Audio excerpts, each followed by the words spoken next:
Assalamualaikum warahmatullahi wabarakatuh. Alhamdulillahirrabbilalamin. Pada kesempatan kali ini kita dapat bertemu secara maya dalam mata kuliah pengantar studi Islam untuk mahasiswa Prodi Ekonomi Syariah. Nah, pada kesempatan kali ini kita akan membahas dinamika perkembangan studi Islam yang nantinya akan meliputi pertama sejarah awal studi Islam, yang selanjutnya adalah studi Islam di Barat, studi Islam di Timur, dan studi Islam di Indonesia. Oke, kita lanjutkan pada slide berikutnya.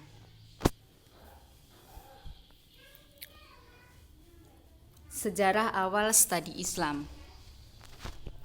Studi Islam sebagai sebuah praktek sesungguhnya sudah berlangsung semenjak awal pertumbuhan Islam, yakni pada masa hidup Rasulullah.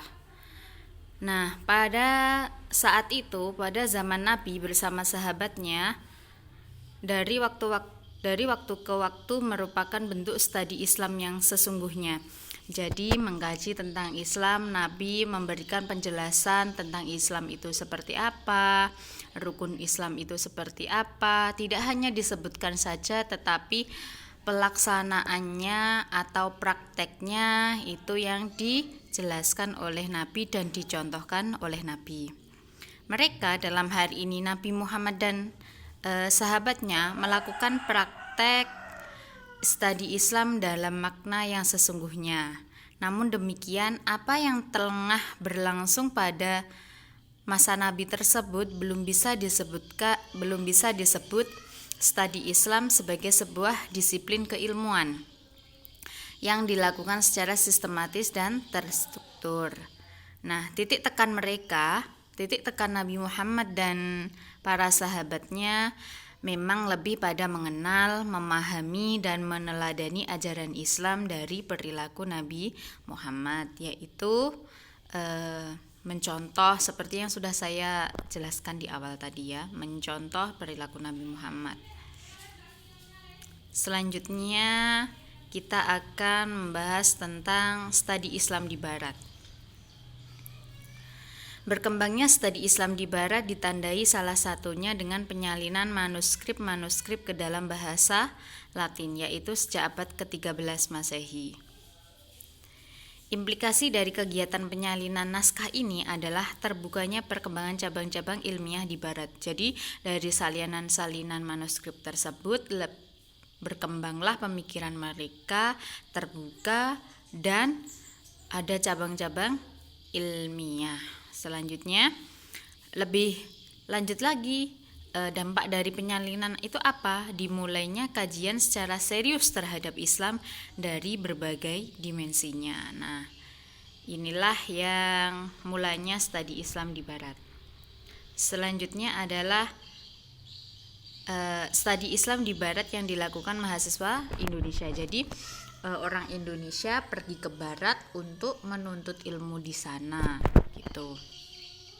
Yang pertama adalah mahasiswa pertama yang melakukan studi di Barat ini dalam pengertian masih umum, studi umum, maksudnya belum ke Islam, itu adalah beliau adalah Raden Mas Imangun Danuwinoto. Namanya tercatat sebagai mahasiswa pada tahun 1871, yaitu beliau belajar di Leiden, Belanda. Selanjutnya, pada masa itu lebih dilatar belakangi oleh apa? Oleh kepentingan politis pemerintah kolonial Belanda. Karena itulah masih zaman-zaman penjajahan ya. Selanjutnya adalah orang Indonesia yang pertama kali studi Islam di Barat. Nah, ini tertitik pada studi Islam, sudah mengkaji tentang Islam, yaitu M. Rasjidi, Menteri Agama pertama Indonesia, menamatkan gelar doktornya di Universitas Sorbonne, Prancis. Nah, ini orang Indonesia yang pertama kali studi Islam di Barat. Tokoh selanjutnya adalah yang tidak asing bagi kita, adalah Bapak Harun Nasution yang menempuh pendidikan di Kairo dan Kanada. Jadi beliau juga di Timur Tengah, juga di Barat belajarnya. Selanjutnya perguruan tinggi di Barat yang melakukan studi Islam. Nah ini tidak hanya di Timur Tengah saja yang basicnya itu Islam, yang mempunyai kajian tentang Islam, tetapi bangsa Barat pun yang terkenal orientalis. Apa itu orientalis? Yaitu orang non-muslim yang belajar tentang Islam. Di antaranya adalah Chicago University. Di sana membahas tentang apa? Pemikiran Islam, bahasa Arab, naskah klasik, dan bahasa Islam non-Arab. Bahasa Islam non-Arab itu seperti bahasa apa? Seperti bahasa Turki. Nah, itu kan di situ ada umat Muslim, tetapi bahasanya bukan bahasa Arab, tetapi bahasa Turki. Kalau di Turki kayak gitu, Persia seperti itu. Contohnya lagi. Selanjutnya adalah University of California, Los Angeles. Nah, di sini mempelajari tentang apa? Yaitu doktrin dan sejarah Islam, bahasa Arab, bahasa-bahasa non-Arab yang Muslim seperti Turki dan Persia. Nah, kiranya hampir sama dengan yang di Chicago tadi ya. Terus lanjut di London, School of Oriental and Africa Studies. Jadi di sini mempelajari bahasa dan kebudayaan Asia dan Afrika. Kenapa Afrika?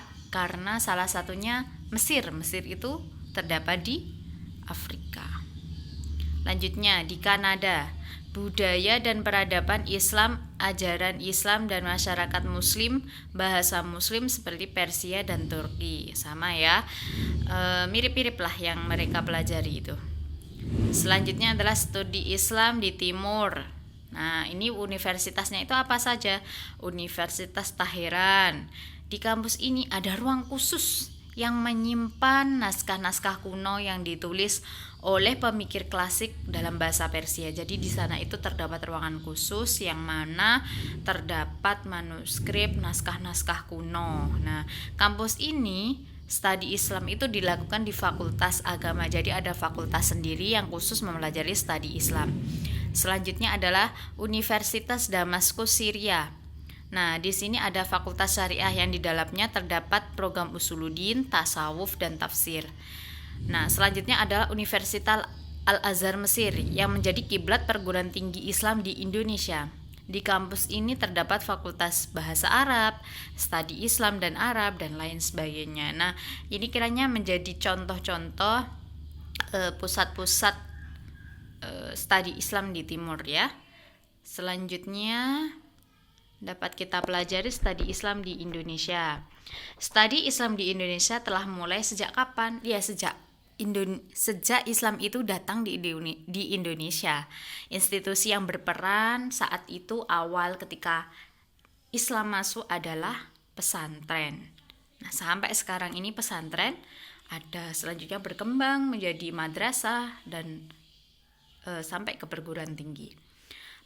Yang kedua adalah pengaruh pemikiran Islam modern di Indonesia berawal dari pembaharu pemikiran Timur Tengah dan Asia Selatan yang cenderung membentuk organisasi yang bergerak dalam bidang perdagangan, sosial, keagamaan, dan politik. Nah, inilah jadi terpengaruh dalam bidang perdagangan, sosial, keagamaan, dan politik. Selanjutnya adalah corak pemikiran Islam modern pasca kemerdekaan. Para pemikir menjadi oposan terhadap pemerintah. Jadi ada kaitannya sedikit banyak terhadap pemerintah, yaitu politik ya.